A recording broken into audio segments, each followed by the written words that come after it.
Darkness is the only word to capture it. Painful darkness in my head all the time. And I made the decision I'd step out in front of a train.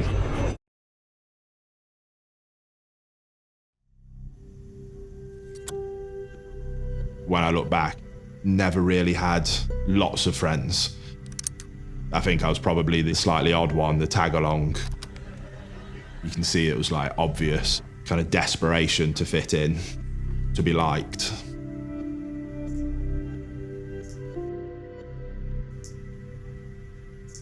The earliest memories I have of dogs, it has to be, our family Jack Russells. And the memories were all how bad they were. Yeah, they were terribly behaved. They had this habit of like pulling socks off, but they'd like catch your feet. So I remember having like my feet cut open and stuff. Funny, even though a lot of the memories were violent, I always liked them, always got on with them. I think I always just enjoyed their company. It felt easier, I suppose.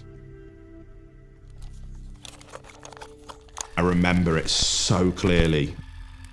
I'm flicking through the channels and I see The Dog Whisperer. And I was like, what is this? And I put it on, boom, that was it.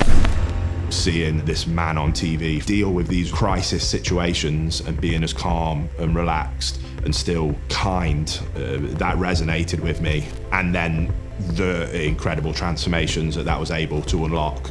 It was this like perfect storm of I could be like that one day and I want to do what he does. I watched everything he ever did. I would race home from school to catch the episodes. I would read books on dog training. And then naturally, I'm starting to put these things into practice with my unruly Jack Russells. Yeah, it wasn't perfect from the outset, but it was massive amounts of improvement. And then even from then, I'm starting to become the dog guy, the guy that can work with dogs. Come. Yes. We'd had a bull mastiff, and our bull mastiff died. She had cancer when she was 4. That devastated me. I really struggled with that. But I knew I wanted another dog. Good boy. It was instant. Watched the litter for seconds, and I knew Sully straight away. He was perfect. He was confident without being pushy. He wasn't fearful. There was no doubt in my mind. It's him. My wife was very emotional, a super cute puppy, and Dexter fell in love with him straight away. They were best mates. I did have kind of my behaviourist head on. From minute one we were training. Training puppies is always atrocious. It's really difficult. When it came to Sully, for him it was easy. Say he was confident and outgoing. Yeah, it was fun.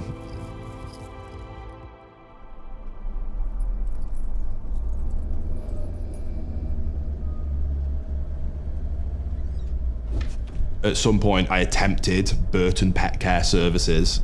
That's where I wanted to do dog walking and dog training. It was probably a couple of weeks of going out and leaving flyers in vets and putting cards up and stuff. No, I didn't get a single phone call or anything. I thought, well, this isn't gonna work then. Maybe I should go and do something else. I didn't know where I was going or what I should be doing. And a friend of a friend found out that he worked at this special needs school for boys with behaviour problems. Got chatting and he encouraged me to come and well, you should come and volunteer. Why don't you come and do a day and see if you like it? So a day became a week and then I started regularly volunteering there.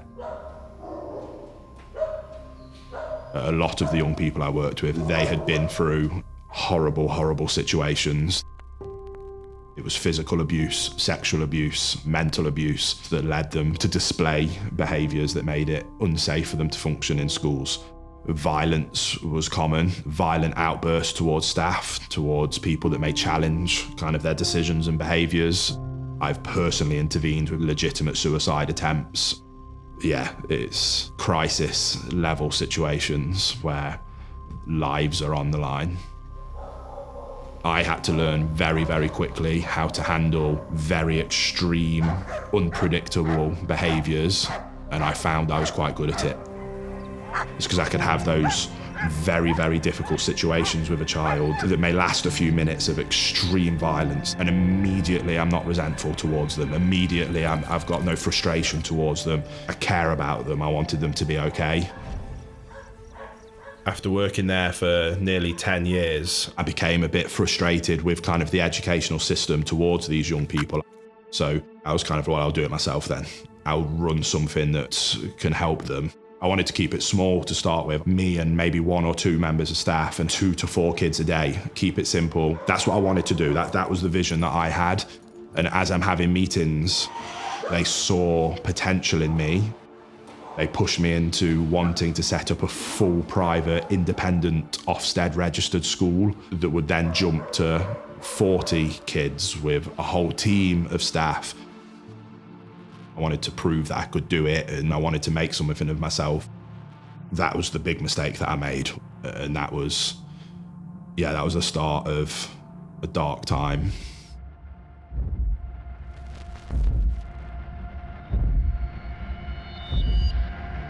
I now need to write business plans and funding strategies. I need to look at the health and safety and the risk assessment, all of the different policies and documents. And then I'm having to have meetings with people in incredibly powerful positions within various different local authorities. I'm working 100+ hour weeks to get that stuff done. It rolls and rolls and rolls more and more. At the time, I don't think I knew what I was feeling. I was just doing. I was just running hard. Wasn't sleeping, wasn't recovering. And I started having massive panic attacks on the floor, fetal position, I can't breathe. And then that happening, recovering, and then getting back to work because I felt I had no choice. I felt trapped, so I just kept going, I just kept pushing. From the outside, you wouldn't have noticed much. Will's on it. I can't believe what you're doing, this is amazing. Family members were impressed with me. Old colleagues were like, have you heard about Will? Have you heard what Will's doing? All of that's happening around me.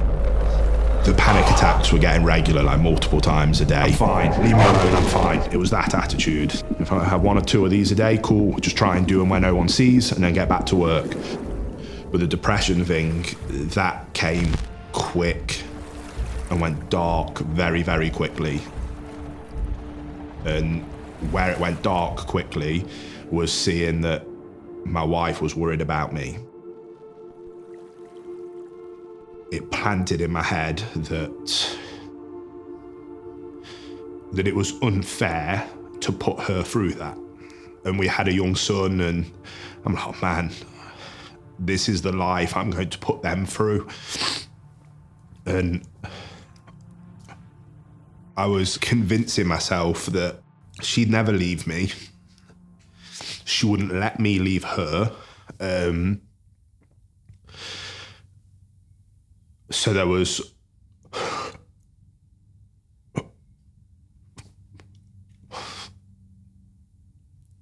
there was one other option.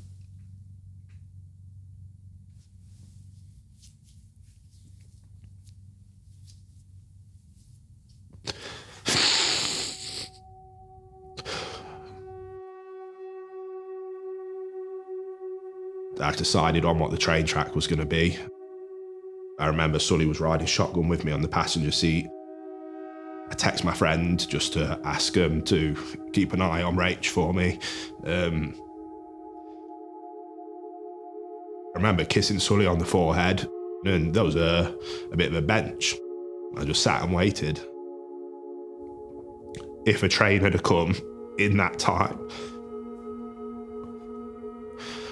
100% I'd have done it. Luckily, the friend that I text started hammering me with responses. And I promised him I'd wait until he got there. Yeah, and that was that. He walked out of work.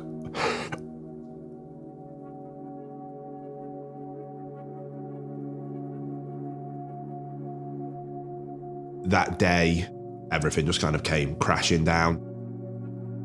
Day to day just then became unbearable. It was darkness that was unavoidable. It was pain, but not a physical pain. If I was awake, it was there. So I tried to just be asleep as much as possible. Because Rachel had to go to work, she didn't know what she was coming home to. But the pinprick of a light at the end of the tunnel was Sully would be with me.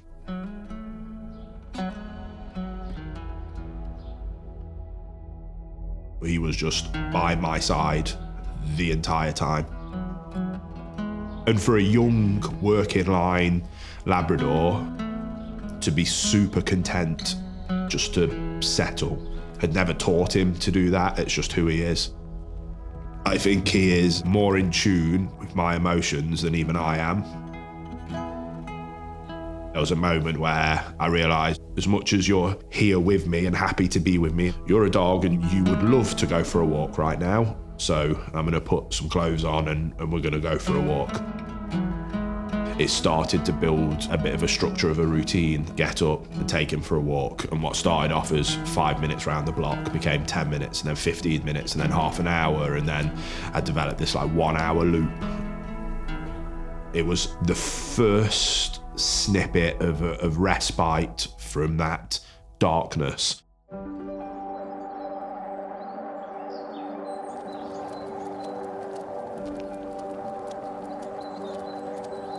It then didn't become this effort to get out of the house. It then actually became something that I started to look forward to. I started to get a bit excited about training again. We started playing with some retrieval stuff. That gave me the catalyst again to start looking into and reading more around training.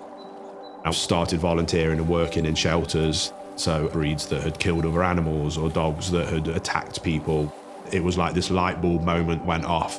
What I was learning in terms of working with the special needs children was super relevant. I just need to alter the strategy to make it applicable to a dog. I was like, nah, this is it. I'm going to do this. I'm going to help people with their dogs. That's what I'm going to do. And I'm going to build a life for myself around that never puts me in that position ever again. A life that I wake up excited about, that I'm not trapped by. That was where I think the tunnel opened up for me now of I've made this decision. I'm not going back on that train track. I'm going to make this work. And then it was, let's go. This whole thing that this has become over those years since then took a long time. And Sully has been an instrumental part of every one of those steps. I mean, he's been with me at every behaviour case I've ever worked with, every client I've ever helped. Sully's been there. He still every day teaches me how to be a better trainer and behaviourist. I joke about it, but I truly believe it's true that all I'm doing is trying to be as good a dog trainer as he is. Yes. Say hello. Got to learn to dive well if you're going to be a footballer. Go on! I know. It's more like a dart. Just came in the face. I can send that into you then. Frames, you still get 250. Yeah. Even after all of that, I still advocate for hard work if it's pointed in the right direction. And if that right direction is fulfillment and passion and joy and happiness and love and kindness, as opposed to ego and pride and money and status. When I've had my moments where I've fallen back into that pit of being in bed every day for a week, guess who was there with me? Guess who got me out of it again? He's just always there. He doesn't care about how many followers I've got. He doesn't care about the money we make. He just wants to be with me, and then he's happy. When I look back and thought about that moment of where I picked him and how obvious that was to me, and I wanted to give you some really nice behavioural, clinical, what I saw, because aren't I a good behaviourist, that spotted it in him, and I couldn't think of what that was, but I knew instantly that it was him, whether it was a blessing, serendipity, or just I'm the luckiest man in the world, but I owe a lot to that dog.